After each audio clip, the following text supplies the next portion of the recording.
তোমরা রমজান মাসে ফজর থেকে শুরু করে মাগরিবের আযান পর্যন্ত তোমরা কিছু খেও না, শুধু খেও না নয়, মুখে থুতু পর্যন্ত ইচ্ছা করে গিলে খেও না। কেন আল্লাহ? আপনি তো এত দয়ালু। আমরা যখন দুনিয়ায় এসেছিলাম কিছু সময় শুকিয়ে কষ্ট না পেতে হয়, এর জন্য দুনিয়ায় আসার আগে মায়ের স্তনে খাবার দিয়েছিলেন মালিক। আজকে আপনি এক মাস শুকাতে বলছেন কেন? ১৫০০ বছর আগে রসুল জানিয়ে গেল। আজকে সায়েন্স তারাক্কি করছে, বিজ্ঞান তারাক্কি করছে, মেডিকেল আগিয়ে যাচ্ছে, আমরা তার রহস্য সায়েন্সের ভাষা থেকেও পাচ্ছি। কেমন? পৃথিবী বিখ্যাত ক্যান্সারের ডাক্তার সে রিসার্চ করে বলছে যে ক্যান্সারের তো ওষুধ পাওয়া যায়নি, কিন্তু ক্যান্সার থেকে, যন্ত্রণা থেকে বা ক্যান্সারের যে জাম, যে পোকা, তা থেকে নিজেকে সুরক্ষিত রাখা বা দমিয়ে রাখার একটা সলিউশন, একটা রাস্তা পাওয়া গেছে। বলুন সুবহানাল্লাহ। কি রাস্তা? কুরবান যাক আমার রাসূলুল্লাহর কদমে আমাদের জানমাল, কুরবান যাক কোরআনের উপরে জানমাল। কি ধর্ম আল্লাহ আমাদেরকে মিলিয়েছে দেখুন। 1450-1500 বছর আগে আমার রাসূল বলে গেছে প্রতিটা নবীদের উম্মতের জন্যই কিন্তু রোজা ছিল, প্রতিটা নবীর উম্মতের জন্য রোজা ছিল, আমাদের জন্য রোজা আছে আলহামদুলিল্লাহ। কি সমস্যা, এই কি সলিউশন, কি রাস্তা? ওই ডাক্তার বলছেন কি যে আপনাকে শুকিয়ে থাকতে হবে, কিছু খেলে হবে না। বলুন আল্লাহু আকবার। আরো খুশি বলুন আল্লাহু আকবার। কষ্ট হচ্ছে, আমারও তো কষ্ট হচ্ছে, বুঝতে পারছেন না? গলা শুকিয়ে যাচ্ছে, হ্যাঁ? আর এমনি রোদের তাপ কত। তারপরেও এ জান তো আমাদের নয়, এ তো আল্লাহর দেয়া নিয়ামত। তার কথা তো আপনাদেরকে শোনাবার জন্য চেষ্টা করছে। আপনারা কমসে কম একটু মন খুলে তো বলুন আল্লাহু আকবার। হ্যাঁ, তার মানে কি? আল্লাহ তিনি যিনি সব থেকে মহান। আল্লাহু মানে তিনি, আকবার মানে সব থেকে বড়, সব থেকে মহান, অর্থাৎ তিনি হলেন আমাদের স্রষ্টা। জোরে বলুন সুবহানাল্লাহ। তো ভাইরা আমার, ডাক্তার কি বলছে? শুকিয়ে থাকতে হবে। তিনাকে জিজ্ঞেস করা হচ্ছে কতক্ষণ, কতক্ষণ? তিনার রিসার্চে তিনি বলছেন কম করে 12 থেকে 14 ঘন্টা। হায় হায় হায় হায়, কুরবান যাক আমার রাসূলুল্লাহর কদমে আমাদের জানমাল। ১৫০০ বছর আগে আমার নবী শিখিয়ে দিলেন। তাকে জিজ্ঞেস করা হচ্ছে কতদিন? বলছে কম করে 20 থেকে 25 দিন। মাথায় নেবেন কথাগুলোকে। আর আমার রাসূলুল্লাহ কি বললেন? 1 মাস। হয় 29 নাই 30, 1 মাস। আর কতক্ষণ? আমাদের দেশের হিসাবে আমরা 15 থেকে 16 ঘন্টায় আমার দেশের হিসাবে হয়, আমাদের রাজ্যে 15-16 ঘন্টায় হয়। আরো 1-2 ঘন্টা বেশি, আর 5 দিন বেশি। রাসূলুল্লাহ বলে গেলেন, আজ আমি বলে যাচ্ছি, কেউ যদি প্রাপ্ত বয়স থেকে নিয়ে রোজা রেখে যায়, আলহামদুলিল্লাহ, রোজা রাখার সিস্টেমে যদি রোজা রেখে যায়, তার ক্যান্সার কোনোদিন হতে পারে না। জোরে বলুন সুবহানাল্লাহ। আজকের দিনে যেটা বাড়ি বাড়ি ভরে যাচ্ছে ক্যান্সার, কেন? প্রত্যেকটা খাদ্যের মধ্যে বিষ আছে। যখনই আপনি 12 ঘন্টা শুকিয়ে থাকবেন, তারপরে আপনার শরীর কি করবে? ওই শরীরের যেগুলো ব্যাড ব্যাকটেরিয়া আছে বা পোকামাকড় আছে শরীরের মধ্যে, ওইগুলোকে শরীর খাওয়া শুরু করে। শুনছেন? ওগুলোকে খেতে শুরু করে। এইভাবে যখন আপনি 1 মাস কন্টিনিউ রাখবেন, আপনার শরীরে যত জাম আছে, যত ব্যাকটেরিয়া আছে, যত পোকা আছে, যত আবর্জনা আছে, সব শরীর খেয়ে নেয়। শরীরটা পুরো আপডেট হয়ে, যেমন একটা মোবাইলকে আপডেট করলে একদম ফ্রি হয়ে যায়, পুরো 1 মাস পরে আপডেট করে আপনাকে একটা ফ্রি শরীর আল্লাহ গিফট করে। আবার জোরে বলুন সুবহানাল্লাহ। কিন্তু হায়, আমার কওমের কিছু ছেলে আছে, কেন রাখে না জানি না, কিন্তু রাখো, যেটা তোমার জন্য উপকার, তোমার স্বাস্থ্যের জন্য উপকার, তোমার সর্বদিক দিয়ে উপকার। কথা, আরো মেডিকেল যত তারাক্কি করছে, তত পৃথিবীতে আরো বিস্তার করছে। জোরে বলুন সুবহানাল্লাহ। কেন? মেডিকেলের উপরে মানুষ নির্ভর করে আছে। আমরা কোরআনের উপর নির্ভর করে, যেটা আমার ধর্মের বিশ্বাস, ঠিক আছে, কিন্তু সাধারণ মানুষ, শিক্ষিত মানুষ, হাই এডুকেটেড মানুষ, তারা মেডিকেলকে গুরুত্ব দেয়। আর মেডিকেল যতই এগিয়ে যায়, তত ইসলামের সত্য প্রমাণ হয়। কেন? মেডিকেল বলছে 1 মাস রোজাতে আপনার লিভার আপডেট হয়, আপনার পিত্তথলি আপডেট হয়, আপনার খাদ্যনালী, খাদ্যথলি আপডেট হয়, হয়, পুরো সবকিছু অস হয়, কিন্তু আমাদের কিছু দোষও আছে ভাই। কিরকম দোষ? আমরা ইফতারের নামে যা শরীরের উপরে জুলুম শুরু করেছি, এটাও কিন্তু বন্যায় কাজ, ঠিক না বে ঠিক গো? আমরা ইফতারের নামে কি করি? কোন রকম পানিটা দিতে পারলে হয় মুখে, তারপরে তারপরে হালিম কি না বাদ দিয়েছি। এক একজন তো ছবি আপডেট করে, চারিদিকে থালা টালা সব পড়ে আছে, আর পেটটা তো প্রায় এতটা উঁচু, বিড়াল ডিঙাতে পারবে না, একদম হাত পা মেলে দিয়ে শুয়ে আছে। কি হয়েছে? ইনি ইফতার করেছে এইসব, ওর নাম ইফতার। রোজা, হ্যাঁ? একটা মাস কষ্ট করুন নিজের শরীরের উপকারের জন্য। পৃথিবীতে শরীর কত বড় নিয়ামত জানেন? হযরতে মুসা আলাইহিস সালাম একজন মেসেঞ্জার এসেছিলেন, আপনারা জানেন। জালিম বাদশা লড়াই করছিলেন, মানুষ ফেরাউন যখন জুলুম করছিল, মুসা নবী মানুষকে ফেরাউনের হাত থেকে বাঁচিয়েছিলেন। তিনাকেও মহান সৃষ্টিকর্তা পাঠিয়েছিলেন, তিনার উপরে একটা আসমানি কিতাব এসেছিলেন, তাওরাত। আপনারা জানেন তো নাকি? সেই মুসা আলাইহিস সালাম একদিন আল্লাহর সঙ্গে কথা হচ্ছে, আল্লাহ পাক সৃষ্টিকর্তার সঙ্গে কথা হচ্ছে। এটা জলিলুল কদর নবী যারা হন, তিনাদের সঙ্গে আল্লাহ পাকের কথোপকথন হয়ে থাকে। তো মুসা আলাইহিস সালাম কথা বলছেন, তো কথা বলতে বলতে বলছেন, আল্লাহ, হ্যাঁ আমার সৃষ্টিকর্তা রব মালিক, আপনি যদি মুসা হতেন আর আমি যদি মালিক হতাম, আপনি আমার কাছে কি চাইতেন? কথাটা কিন্তু খুব কঠিন, কিন্তু এর মধ্যে ভালো একটা উত্তর আছে। কেন? সত্যি আমাদের জন্য সব থেকে দামি দোয়া কোনটা, এটা জানা দরকার। আল্লাহ পাক বলছেন, মুসা শোনো, তুমি যদি সৃষ্টিকর্তা হতে আর আমি যদি মুসা হতাম, আমি তোমার কাছে সুস্থ শরীর চাইতাম। বলুন সুবহানাল্লাহ। তো শরীর সুস্থ থাকা যে কত বড় নিয়ামত। শরীর সুস্থ থাকলে রাগ কম হয়, শরীর সুস্থ থাকলে খাটতে ভালো লাগে, শরীর সুস্থ থাকলে সবার সঙ্গে কথা বলতে ভালো লাগে, শরীর সুস্থ থাকলে সংসারের কাজ করতে ভালো লাগে, শরীর সুস্থ থাকলে হাজারো বাধা আসলে সেগুলোকে ট্যাকেল করা যায়, মেন্টালিটি হবে সেগুলোকে কন্ট্রোল করা যায়। শরীর এত ভালো জিনিস, শরীর সুস্থ না থাকলে আপনি খাটবেন কি করে? এই শরীরকে সুস্থ করার জন্য মহান সৃষ্টিকর্তা যিনি আমাদেরকে তৈরি করেছে, আমাদের মধ্যে কি রগ আছে, কি দিয়ে তৈরি, কতটা রগ আছে, কত হাড় আছে, ওই হাড়টা কি দিয়ে তৈরি, চামড়াগুলো কি দিয়ে তৈরি, গোস্তগুলো কি দিয়ে তৈরি, আমরা জানি, সৃষ্টিকর্তা জানে।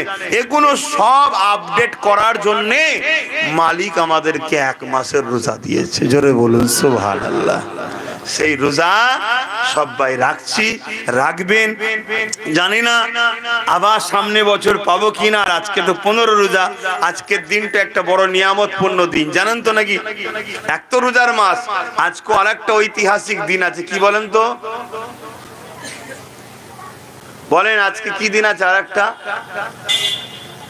সব জান্নাতে যাবার জন্য বসে আছো, হ্যাঁ? তোমাদের নেতার জন্মদিনটা জানো না? আজকের দিনে হযরত ইমামে হোসাইন হুজুর, হাসান হুজুরের জন্মদিন। জোরে বলুন সুবহানাল্লাহ। জান্নাতি যুবকদের যিনি সর্দার হবে হাসান হোসাইন, সে হাসান হুজুরের আজকে আগমনের দিন। দুনিয়ায় তিনি আগমন করেছিলেন, জন্মগ্রহণ করেছিলেন, আজকে সেই দিন। আমরা জানি না, অথচ আমরা খোঁজ খবর রাখি আর ওইদিকে যাচ্ছি না। রোজার মাস বাদ দাও, সে রোজার পরে হবে। আমি ওইদিকে কোনো কিছু বলবো না, এখন রোজার মাস চলছে, ভালো মাস, ফালতু মুখ খরচ করে লাভ নেই। তো যে কথা বলছিলাম, তো সেই রকম একটা দিন আমরা পেলাম। আবার রমজান মাস, ভাই আমার 15টা রোজা চলছে, কিছুক্ষণের মধ্যে 15টা কমপ্লিট হয়ে যাবে যদি আল্লাহ নসিবে রাখে। জানা যাবে না, সন্ধ্যা হবে, আজান হবে, সবাই ইফতার করবে। আমার আজান শোনা, হয়তো আজান হবে, হয়তো আমার ইফতার হবে কি কোনো গ্যারান্টি নেই, কেন আল্লাহ ডেকে নিলে চলে যেতে হবে। তা যদি বেঁচে থাকি, বাকি যেন আরো 15টাই যেন হয়, কেন 30টা দিন হোক আমরা চাই। আমরা 29 চাই না। ঈদের খোঁজ তারা বেশি নেয় যারা রোজা না রাখে, জামা কাপড়ের দোকানে বেশি ভিড় করে তারা যারা রোজা না রাখে। খারাপ নেবেন না, হ্যাঁ, যারা রোজা রাখে তারা কাঁদে যে আল্লাহ আর একটা দিন যেন হয়, কাল যেন চাঁদ না ওঠে, 30টা পূরণ হোক আল্লাহ। কি গো, আমি ভুল বলছি নাকি? আপনারাও বলুন। কারণ রোজাদার যে রোজা রাখে সে মজা বোঝে রোজার। যার বাড়িতে সারা বছর ভালো মন্দ যদি খাওয়া নাও হয়, সে যত গরিবই হোক, রোজার মাসে কোথা থেকে বরকত হয় আল্লাহ ভালো জানে। এত হয়, এত হয়। আমি আমার কথা বলছি, এত খাবার হয়, এত খাবার হয়, অবাক বিষয়। আর কোন মানুষ যদি 2-5 ঘন্টা শুকিয়ে থাকার পরে ফল মাকড় খায় না, সঙ্গে সঙ্গে তাকে হয় গ্যাসে শুইয়ে দেবে, না ফেলেও দিতে পারে। কিন্তু রোজার মাসে দেখুন আমরা এতক্ষণ শুকিয়ে থাকার পরে ইফতার করছি, তারপরও আলহামদুলিল্লাহ শরীরে কিছু হয়। হ্যাঁ, আর আবার আমরা তো যা অন্যায় শুরু করেছি, ভাজা পোড়া তো বাদ দিই না, সব খেয়ে যাচ্ছি, বিরিয়ানি টিরিয়ানি কিছু বাদ নেই, লে সব খা, তারপরেও কিছু হয় না। এটা এত রহমতের মাস, কিন্তু ওইভাবে খাওয়া উচিত নয়। আল্লাহ আমাদের একদিন দুদিন হয় আলাদা কথা, শখ সাদের সাথে একদিন দুদিন, কেন সারাদিন রোজা রাখার পর একটু মন যায়, একটু ভালো মন্দ হলে একটু খেতে ভালো লাগবে, কিন্তু সেটা ফলমূলের দিক দিয়ে বেশি করে কাটান। কথা বুঝে আসছে তো? যাক, আমি অন্যদিকে আবার যাচ্ছি। তাহলে সেই রোজার মাস আমরা পেয়েছি। আল্লাহ যেন যতদিন বাঁচিয়ে রাখবে এই রোজা রাখা আমাদের যেন তৌফিক আল্লাহ দেয়, বলুন আল্লাহুম্মা আমিন। এবং রোজার সাক্ষী হিসাবে আল্লাহ আর একটা নিয়ামত আমাদেরকে দিয়েছে, সেটা রসুল বলেন আল্লাহ রোজা দিয়েছে, আমি রসুল তারাবি দিলাম। অর্থাৎ এটা সাহাবা হুজুরদের থেকে 20 রাকাত হিসাবে চলে আসছে। সেই তারাবির নামাজ আমরা পড়বো, বলুন ইনশাআল্লাহ। এটাকেও আদায় করবেন। তাহলে কি হবে? নামাজ বেশক আল্লাহর ইবাদত, কিন্তু বললাম ইসলামের প্রত্যেকটা কাজের মধ্যে মেডিকেল আছে, সায়েন্স আছে, উপকার আছে। নামাজ পড়লে আপনি এত কাসরাত হয়, এত এক্সারসাইজ হয়, শরীর আরো সুন্দর হয়, জোরে বলুন সুবহানাল্লাহ। তাই নামাজটাকে কেউ মিস করবেন না। এই রমজান মাস, এই মাসে আল্লাহ এমন কিছু কিছু রাত রেখেছে আবার, যে রাতটাকে বলা হয় কদরের রাত। কদরের রাত কেন? আমার নবী যখন মেরাজে গিয়েছিলেন, আল্লাহ পাক বললেন আপনার উম্মত তো বেশি হায়াত পাবে না। কেন হায়াত পাবে না ও বিষয়ে পরে আলোচনা। 60, 70, 80 বছর আমরা গড়ে কি খুব একজন দুজন রিয়ার হয়তো 100 ছুঁই হয়, ওটা খুব ব্যতিক্রম। কিন্তু যারা 100 ছুঁই হয়, খেয়াল করে দেখবেন তাদের এই 100 ছুঁই হওয়ার পিছনেও কারণ কিন্তু খাদ্য। তারা দেখবেন সবসময় মেনটেন করে চলে, পরের পেয়েছি বলে এই পর্যন্ত খাবে, এরম জীবনে তারা খায়নি। রাসূলুল্লাহ বলেছেন এক পেট খাও, পেটকে 3 ভাগ করো, একটা খাবার দাও, একটা খালি রাখো, আর একটাতে পানি দাও। কথা বুঝে আসছে? যারা দেখবেন ওই 100 ছুঁই হয়, এত হায়াত পাওয়ার পিছনেও কারণ কিন্তু এইটা। বেশক হায়াতের মালিক আল্লাহ, কিন্তু আল্লাহ বান্দার চেষ্টার উপরে ফল দেয়, জোরে বলুন সুবহানাল্লাহ। আমার কর্মের উপরে আমার ফল। আমি দিন রাত উল্টো পাল্টা খাচ্ছি, আমার তো লিভার ড্যামেজ হবে, কিডনি ড্যামেজ হবে, এটা প্রবলেম হবে, ওটা প্রবলেম হবে, সুগার বাড়বে, আরো নানা রকম রোগে অল্প দিনই চলে যেতে হবে। আমি জানি হায়াতের ব্যাপার আল্লাহর হাতে, কিন্তু সুস্থ শরীর তাদেরই থাকে দেখবেন 100 ছুঁই হয়, যারাও খাবারের দিকে দেখবেন অনেক মেনটেন করে চলে, অনেক মেনটেন করে চলে, বেশি রিচ খাই না। আর আমাদের তো মুসলিম সমাজের মানুষ, হাই হাই হাই হাই, আমরা যখন জলসায় যাই দেখেছি তো বাপরে বাপ, তরকারির উপরে 1-1.5 ইঞ্চি তেল, কি ব্যাপার? না হুজুর বছরে একবার এসেছে, না খাওয়ালে হয়? এবার বলুন তো, হুজুর তো বছরে আপনার বাড়ি একদিন এসেছে, কিন্তু হুজুর সারা বাংলায় 365 দিনই কম বেশি কারো না কারো বাড়িতে যাচ্ছে, তো সবাই তো 1.5 ইঞ্চি করে তেল খাওয়াচ্ছে হুজুরকে। হুজুরের তেল অল্প দিনেই কেটে যাবে, হুজুরের অবস্থা খারাপ হয়ে যাবে। ওই জন্য যত সাদা মাটা রান্না জানবেন তত উপকার।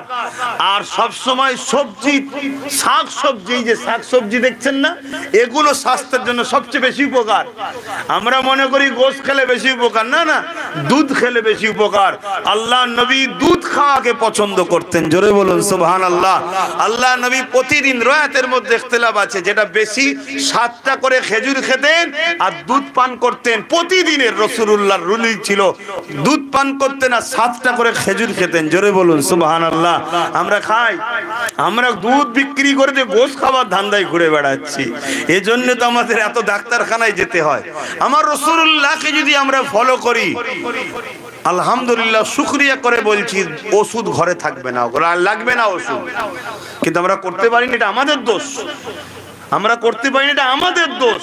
সিস্টেম আছে, পিপাসা লাগলে পানি পান করলে পিপাসা মিটবে, পানি পান করিনি পিপাসা মিটছে না, এটা আমার দোষ। কিন্তু পানির তো দোষ নয়, পানি পিপাসা ঠিক মিটাই। আমার রাসূল পাক সাল্লাল্লাহু আলাইহি ওয়াসাল্লাম আমাদেরকে সিস্টেম দিয়ে গেছে। তো আসুন, আমি যে কথা বলছিলাম, যে এই মাসে একটা তারিখ আছে, কদরের রাত বলা হয়। এই রমজান মাসে। কেন আল্লাহ পাক আমার নবী পাকের উম্মতদের আমাদেরকে হায়াত কম দিয়েছে। আগেকারের নবীর উম্মতরা 800 বছর 900 বছর 1000 বছর করে বাঁচতো। ভাবছেন তো নাকি? আমরা তো এই 50-60 বছরই বেঁচে কি যেন বিরক্ত লাগছে। এই বলেন, ভাল লাগছে কি? দুনিয়া পেরেশান, বিরক্ত।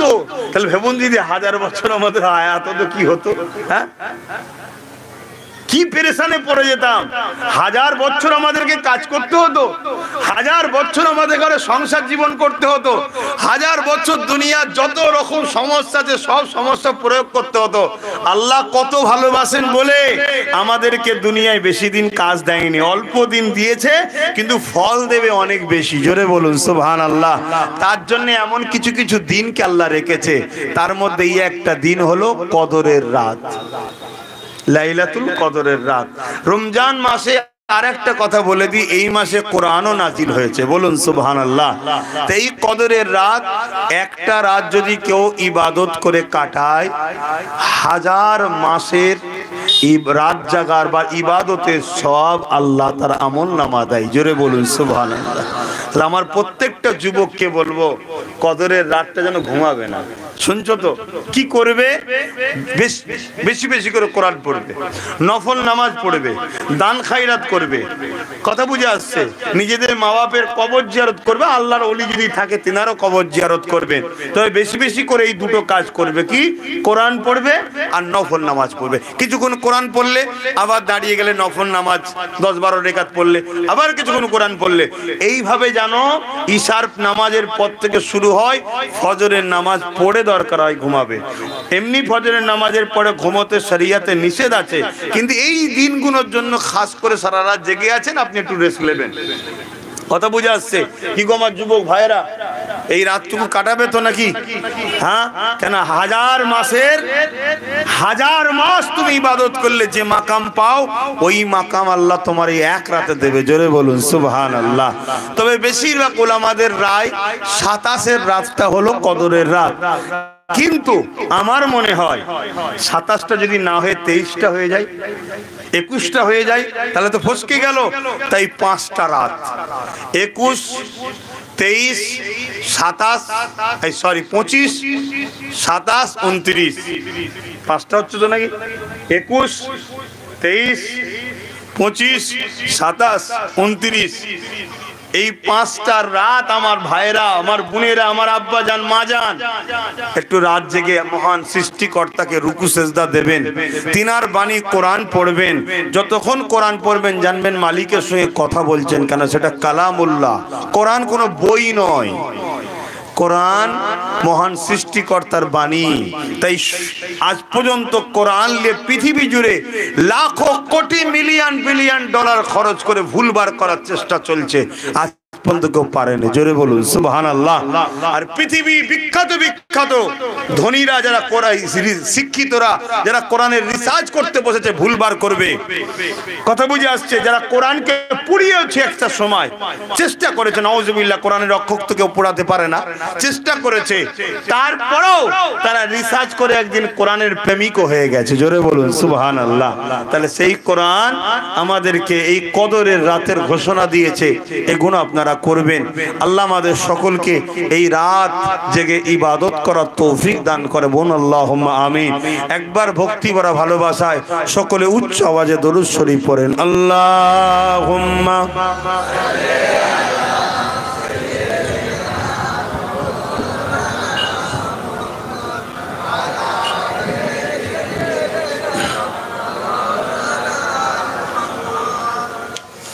কেমন করে ডাকবো তোমায়,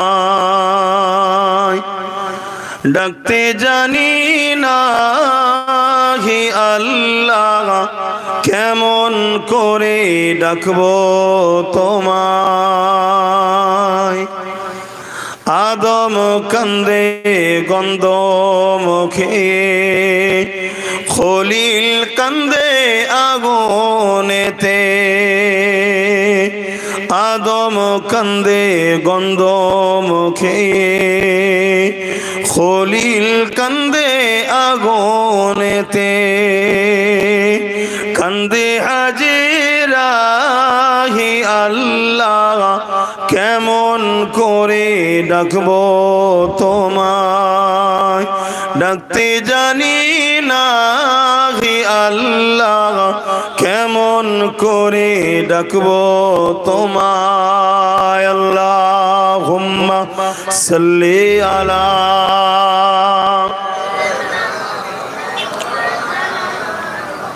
ওয়ালা আলি। আমার বাপজানেরা, রমজান শরীফের অনেক সাইড আছে, আর একটা সাইড হলো এটা, একজন ক্ষুধার্ত গরিবের যে কি কষ্ট। সারা বছর যারা গরিবী হালে জীবন যাপন করে, ঠিক মতো খেতে পায় না, তাদের যে কি কষ্টটা হয়, এই কষ্ট উপলব্ধি করার জন্য কিন্তু একটা রোজা। জোরে বলুন সুবহানাল্লাহ। কেননা ধনীরা তারা যাকাত দেবে। যাকাত বোঝেন তো? একটু হ্যাঁ কি না বলো। আপনার 52.5 তোলা বা 7.5 গ্রাম সোনা যার বাড়িতে আছে তাকে যাকাত দিতে হবে। এবারে যদি কারো কাছে এটা না থাকে কিংবা ওই পরিমাণে যদি টাকা থাকে, তাহলে আপনাকে যাকাত দিতে হবে। যাকাত কত? শতকরা 2.5 টাকা। 100 টাকায় 2.5 টাকা গরিবকে দিতে হবে। আর এটা কোনো দান মনে করে শুধু দিলে হবে না, এটা গরিবের টাকা আপনার কাছে রাখা আছে, আপনার দায়িত্ব গরিবকে দিতেই হবে। এটা মহান সৃষ্টিকর্তার হুকুম। এই সিস্টেম আমার ইসলাম শিখিয়ে গেছে। আমার পশ্চিম বাংলায় সারা বছরে, এক বছরে যা যাকাত হয়, যদি এক বছরের যাকাত সরকারি ভাবে যদি এক জায়গায় করা হয় আর প্রত্যেকটা যদি গরিবকে দেওয়া হয়, প্রত্যেকটা গরিব 20 লক্ষ করে টাকা পাবে। জোরে বলুন সুবহানাল্লাহ। একটা কেউ আর গরিব থাকবে না, কিন্তু যাকাত দেওয়া হয় না। আর যদিও দেওয়া হয়, সে আর বেশি বলবো না, আমার এমনি দুশ্মন আমার প্রচুর, আরো দুশ্মন বেড়ে যাবে, দরকার নেই বাবা, কথা হয়ে আসছে। হ্যাঁ, ওই পাতলা না সারি নুগি যারা দেয় তাদের যাকাতই হবে না। কেন? তোমার পয়সাই নয় তো তুমি শাড়ি কেনার অধিকার দিল কে তোমায়? আমার দেশের টাকা চলে, কোন কোন দেশে কি বলে ডলার চলে, কোন কোন দেশে রিয়াল চলে। যে দেশে যেটা চলে, কারেন্সি যেটা, ওইটা আপনাকে দিতে হবে। আপনাকে কে বলেছে? আমার টাকা, ধরুন আপনার কাছে 50,000 টাকা আছে, আপনি 50,000 টাকা চাল কিনে যদি আমাকে দিয়ে দেন, ভাই আলেন চাল লান 50, আমি খুশি হব? আরে তোর কাছে টাকা পাই, টাকা দিবি তো, আমি চাল কিনবো কি ওষুধ কিনবো কি বিল্ডিং করবো, সেটা আমার ব্যাপার। তা যাকাত হলো শতকরা গরিবের 2.5 টাকা। মহান সৃষ্টিকর্তা ধনীর সাথে পার্টনার গরিব, কথা মাথায় বুঝাতে পেরেছি? শতকরা 2.5 টাকা। ধরুন 1 কোটি টাকা আপনার লাভ হয়েছে এই রোজা থেকে ওই রোজা, বীজখানে কত লাভ বেড়েছে কত লাভ নষ্ট হয়েছে ওটা নয়, এই রোজা থেকে ওই রোজায় যাওয়া পর্যন্ত সবকিছু খরচ করে আপনি হিসাব করে বসে দেখছেন আপনার 1 কোটি টাকা আছে। বিজনেস যেখান থেকে লাভ আসবে, ঘর ভাড়া, কথা বুঝে আসছে, ফসল, সব কিছু নিয়ে আপনার 1 কোটি টাকা হয়েছে। বুঝাবার জন্য বলছি, আপনাকে 2.5 লক্ষ টাকা ওটা আপনার নয়, 1 কোটির মধ্যে ওটা গরিবের টাকা। মহান সৃষ্টিকর্তা আপনার ব্যবসা সে গরিবকে পার্টনার বানিয়ে রেখেছে, ওই টাকাটা আপনাকে গরিবকে দিতে হবে। বুঝাতে পারলাম? সাদা মাটা মানুষ, সাদা মাটা ভাষায় বলছি। কিন্তু গরিবের মধ্যে কাকে দেবেন? এই টাকার প্রথম হকদার হলো আপনার আত্মীয়র মধ্যে কে গরিব আছে, তার হক। আপনি আত্মীয়কে না দিয়ে নাম কামাবার ফটো তোলার জন্য বাইরে দিয়ে বেড়াচ্ছেন, ও যাকাত হবে না। মাফ করবেন, খারাপ লাগলো, সিস্টেম। যদি যাকাত, এত সুন্দর সিস্টেম আমার রাসূল করে দিয়ে গেছে, আমরা যদি যাকাত দিই ঠিকভাবে, তাহলে আর গরিব থাকতে পারে না। আমরা দিই না, আর যদিও দিই ঠিকভাবে দেওয়া হয় না। আসুন তওবা করুন। আল্লাহর নবী মদিনার নবাবিতে বসে ওয়াজ করছেন, সাহাবাদেরকে শিক্ষা দিচ্ছেন। ওয়াজ মানে নসিহত করা, উপদেশ দেওয়া, ভালো কথা। এক ইহুদি মসজিদে নববীর পাশ দিয়ে যাচ্ছিল, সে দাঁড়িয়ে দাঁড়িয়ে শুনছিল আল্লাহর নবী যাকাত নিয়ে আলোচনা করতে করতে বলছিল, শোনো, কেউ যদি তার মালের শতকরা 2.5 টাকা তার প্রতিবেশী তার আত্মীয়ের মধ্যে গরিবকে দেয়, তাহলে তার মালের হিফাজত স্বয়ং আল্লাহ নিজে নেয়। জোরে বলুন সুবহানাল্লাহ। সে বড় ব্যবসায়ী ছিল, পৃথিবী বিখ্যাত ব্যবসায়ী ছিল সেই সময়। সে ঘরে গিয়ে তার মালের টোটাল হিসাব করেছে, করে যা 2.5% যা হয়েছে সে 2.5% সে তার প্রতিবেশী গরিবকে দিয়েছে। শুনছেন?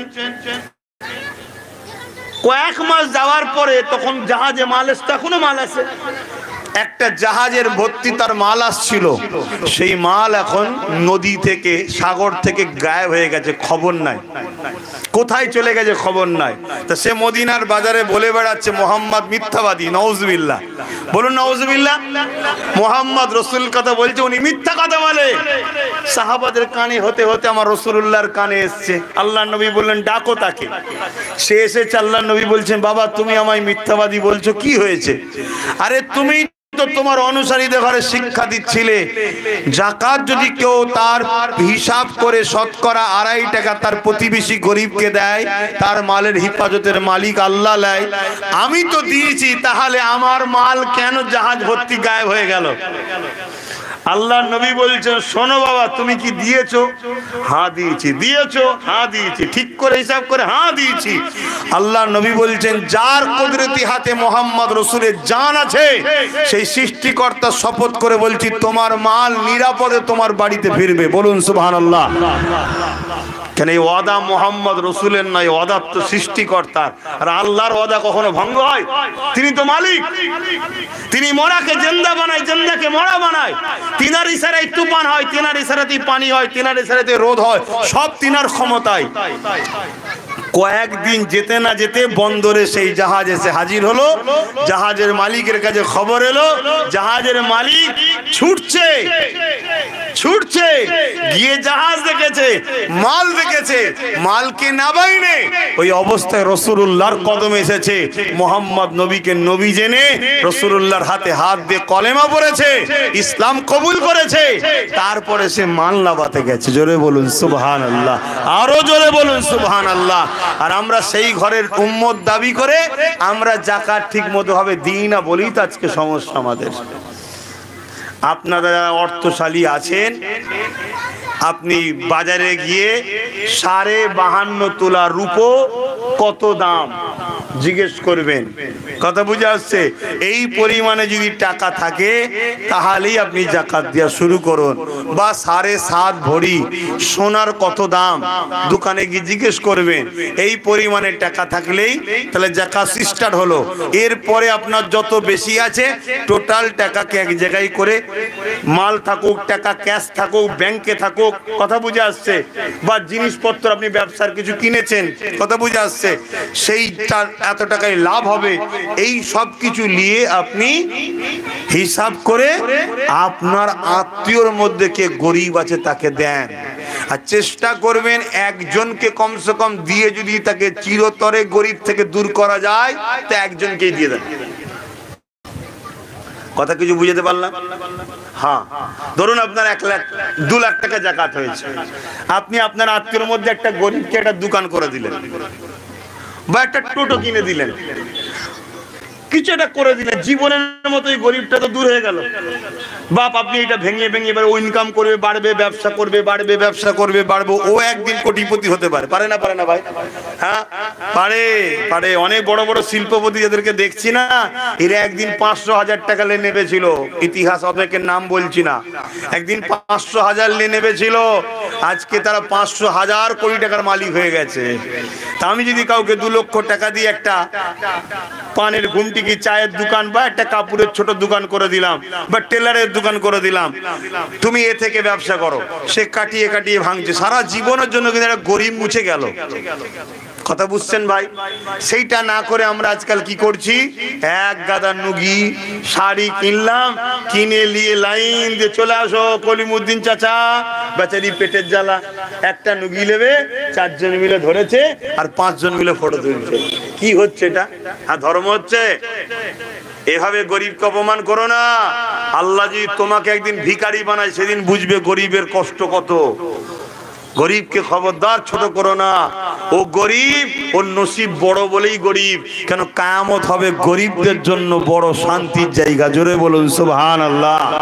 আমরা সময়ের দিকে খেয়াল করছি, তারপরে একটু কিয়ামতে গরিবদের কি হবে একটু বলে যায়। কিয়ামতের দিনে গরিবরা যখন উঠবে, ফেরেশতারা বলবে হিসাব দাও, আর গরিবরা বলবে এ ফেরেশতা হিসাব কিসের, হিসাব কিসের? কথা হচ্ছে আল্লাহ বলবে ফারিস্তা কি বলছে? আল্লাহ এদেরকে জিজ্ঞেস করছে হিসাব দাও, আর গরিব বলছে হিসাব কিসের? হ্যাঁ আমাদেরকে তো আল্লাহ মাল দেয়নি, তো হিসাব কিসের, আমরা তো গরিব ছিলাম। আল্লাহ বলবে ফারিস্তা সত্য কথা বলছে, ওদেরকে বেহিসাব জান্নাত দে। জোরে বলুন সুবহানাল্লাহ। মালদারদের হিসাব লিয়া হবে কোথায়? আগুনের তক্তের উপরে দাঁড় করিয়ে। শুনছেন তো? হ্যাঁ শুনুন। আর গরিবের জন্য কিয়ামত হবে। আর দুনিয়া যদি কোনো গরিবকে তুমি বন্ধু করতে পারো, তোমার জন্য লাভবান আছে। কি ভাই, তোকে আমি এখানে দেখছি, তুই আমাকে ওখানে দেখিস। ভাই শুনছেন না? সেটিং। তোকে আমি এখানে দেখবো, তুই ওখানে দেখবি, তুই আমাকে একটু সাথে নিয়ে যাস। হ্যাঁ হাসির ছলে বুঝি, হ্যাঁ এটাই হবে। কিয়ামতের দিন গরিবদের ঘরে আল্লাহ অন্য সাইড দিয়ে, ময়দানে মাশরের সাইড থেকে আল্লাহ তাদেরকে জান্নাতে চলে যেতে বলবে। ফেরেশতারা বলবে কেন? তোমাদেরকে দুনিয়ায় কেউ হেল্প করেছে, আজকে সে তো বলতে পারে যে আল্লাহ এই তুমি আল্লাহর কাছে একটু আমার জন্য সুপারিশ করো। গরিবের সুপারিশেও বহুত লোক জান্নাতে যাবে। জোরে বলুন সুবহানাল্লাহ।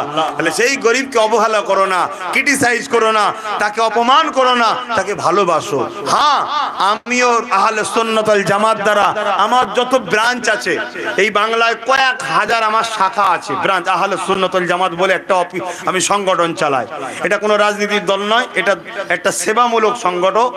মানব সেবা, দেশ সেবা, মানব ধর্মপ্রেম, মানব প্রেম, দেশপ্রেম, এই তিনটে নিয়ে আমি সংগঠনটা করি। আমার ভালোবাসার ছেলেদের নিয়ে যত শাখা আছে ইফতার ছোলা দিয়ে পাঠাই। কেমন করে দিই? বাড়ি বাড়ি পৌঁছে দেবে, বাড়ি বাড়ি পৌঁছে একটা অনুষ্ঠান করে মানুষ জানে, কিন্তু ওইখান থেকে কারো হাতে দিতে আমি ইজাজত দিইনি। কেউ যদি লুকিয়ে না কে করে আলাদা করে, অন্যায় করছে। আমার বলা আছে বাড়ি বাড়ি দিয়ে দেবে।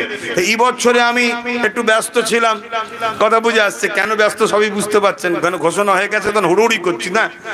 সেই জায়গায় ব্যস্ত থাকার জন্য ইফতার সামগ্রী দিতে পারিনি। এই বছরে আমি নিয়ত করেছি ঈদ তোহফা দেবো ইনশাল্লাহ। বাংলায় বিগত বছরে আমরা প্রায় 10,000-এর কাছাকাছি মানুষকে দিয়েছিলাম। এই বছরও 10-এর জায়গায় যদি 20,000 দেওয়া যায় চেষ্টা করব। কেন আমাকে নলেজ স্ট্রিটাও করতে হয়, তো ওখানে বিরাট বড় একটা অ্যাসেট মানে তৈরি হচ্ছে আমার মানুষের শিক্ষার জন্য। তাই এই দিকটা বেশি দিয়ে ফেললে ওই দিকটা হালকা হয়ে যায়। তারপরেও চেষ্টা করব। তো ওইগুলো কিভাবে হবে? আমার যত ব্রাঞ্চ অফিস আছে, শাখা আছে আহলে সুন্নাত ওয়াল জামাতের, তাদেরকে পাঠিয়ে দেওয়া হয়, তাদের কাছে বলা হয়। তাই আপনারাও যারা যেখানে আছেন সব কেন্দ্র অফিস আলার সঙ্গে যোগাযোগ করবেন, আমরা আপনাদের কাছে পৌঁছে দেবো। আপনারা গরিবের বাড়ি বাড়ি ঈদ তোহফা পৌঁছে দেবেন। কথা বুঝে আসে? এই ফটো তুলে হই হই করার দরকার নেই। গরিব পাক হাত তুলে বলুক আল্লাহ তোদের ভালো করুক, এইটাই যথেষ্ট, আর কিছু লাগবে না। কথা বুঝে আসছে তো? সময়ও চলে যাচ্ছে, কারণ ইফতারের ব্যবস্থা আছে। আসুন একটু দোয়া হবে। দোয়ার আগে একটু আমরা দয়ার নবীকে সালাম দিই, জানেন তো নাকি? কেন ওয়াসাল্লিমু, সালাম দাও।